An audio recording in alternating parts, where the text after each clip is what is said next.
Negotiations with the U.S., the Prime Minister formally conceding a broader deal with the Americans is not what the White House is putting on the table now, and strongly hinting any deal on autos will likely instead be part of CUSMA renegotiations, or the formal review taking place starting next year.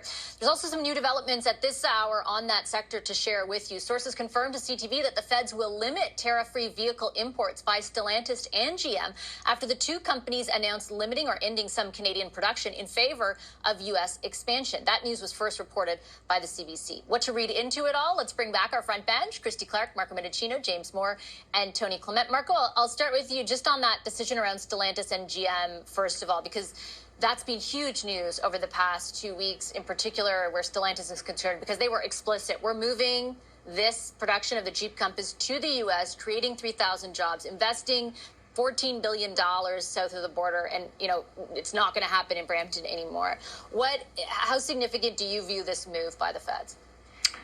Well, let's wait and see once it's officially confirmed from either the minister or the prime minister. But I would say this is in the wake of Stellantis' announcement, which caused a lot of consternation in the auto sector. Look, I think the Prime Minister is doing exactly what the President of the United States said he was doing, which is, he's negotiating hard. He's fighting for Canada. He's fighting for workers, and particularly the sectors that have been most impacted by the tariffs. So, look, what do we got? Roughly a couple 100,000 people that work in the auto sector. You got 1.5 million cars that are made in Canada. The vast majority of those cars are sold back to the United States. I mean, the whole point of having an auto pact is to leverage the integration and the skill set of these two labor forces. And I think it makes total sense to continue to fight for that principle as we go forward. Now, I would just say in closing that there is reason to believe, if you track the comments on both sides, that we are getting closer. But I would say that optimism, closer to a deal, I beg your pardon, but that optimism is guarded. And it's guarded because we've seen in the cycle of negotiations some stops and some starts. So, I think it's important to wait and see what follows next. But the Prime Minister is fighting, and he's getting kudos not only from the President, but from Doug Ford, who said he backs the Prime Minister 1,000%. Those are his words. And I think that's an encouraging sign of solidarity at a time when we need it.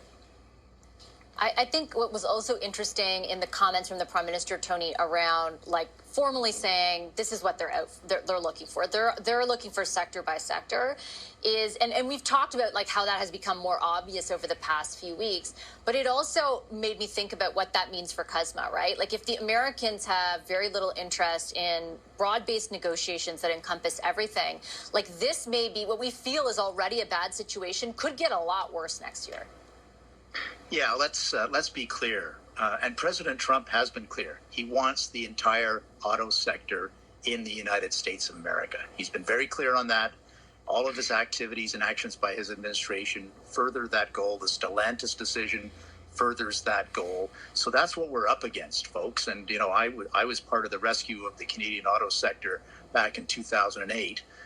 And we had some tough negotiations with the Americans then. We managed to stave off losing the auto sector then. But President Trump, I think, is very clear on this point, and it's going to be very tough for any Canadian government, regardless of political stripe, when they negotiate with President Trump on that particular sector.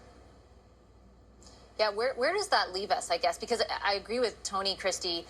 It's the most explicit that the White House is on the auto sector, right? Howard Lutnick said it just a week ago, I think, when we had convened, and was very explicit in that case too. We want Canada to be second. We will maybe buy some parts, and that's it. How do you contend with that kind of thing that you're up against?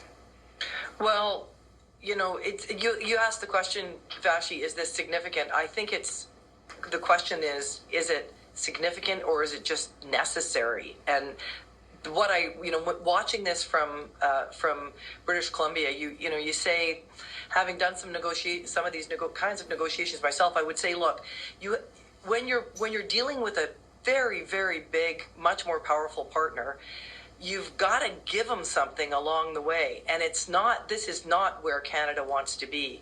But it's always, I think, been apparent to lots of people in Canada that we've had an incredible deal when it comes to auto parts and car making in Canada under CUSMA.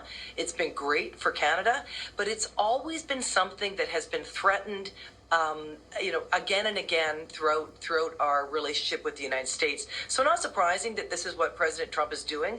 I don't know.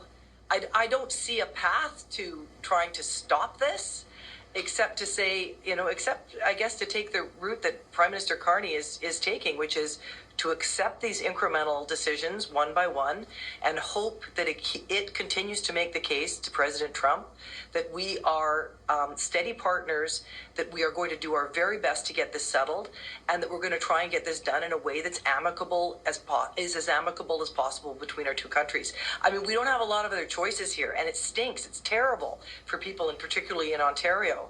But I don't think this bodes well for CUSMA, and and it certainly, obviously, doesn't mean anything good for people who are working in the auto sector in Canada. Well, I wonder also, what incentive when Donald Trump sees all of these companies do exactly what he said that the tariffs would make them do? What incentive, James, he has to reach any agreement? Stellantis would know that they faced this possible conclusion. It was part of what, that there were certain remittance allowances that were contingent on production remaining in Canada. So they would have known when they made that decision that that was a possibility. They would have known they could be sued based on whatever the contracts are that we don't know the details of yet, but that the government, both levels of government have with them. And they still took the decision that they did. What incentive does Trump have if that is the case with all these big companies? Yeah, look, at Stellantis, the management and the board are trying to mitigate risk on a longer-term time horizon than frankly, the political cycles.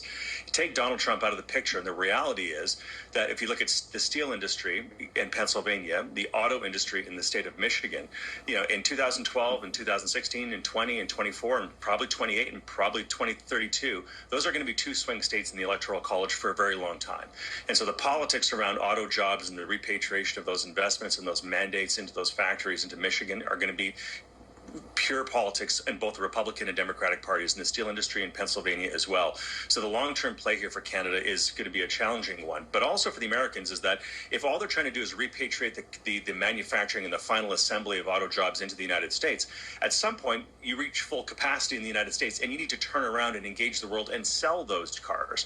Well, Canada is the fifth largest auto-consuming country in the world. I think we purchase between 1.5 and 2 million new cars per year. But at a certain point, Canadians are going to say, Stellantis, take your vehicles and shove them into the river. I'm not interested in them. So at some point, these auto manufacturers need to realize that Canadians also consume vehicles. We're a big country. We're a commuter country. We like our cars, and we're not going to play nice. We're not going to purchase these vehicles. So they have to sort of play the game with Donald Trump, look at a long-term time horizon, but look at the really long-term time horizon and realize that Canadians have purchasing power that they can't ignore, and Canadians have long memories on these things as well.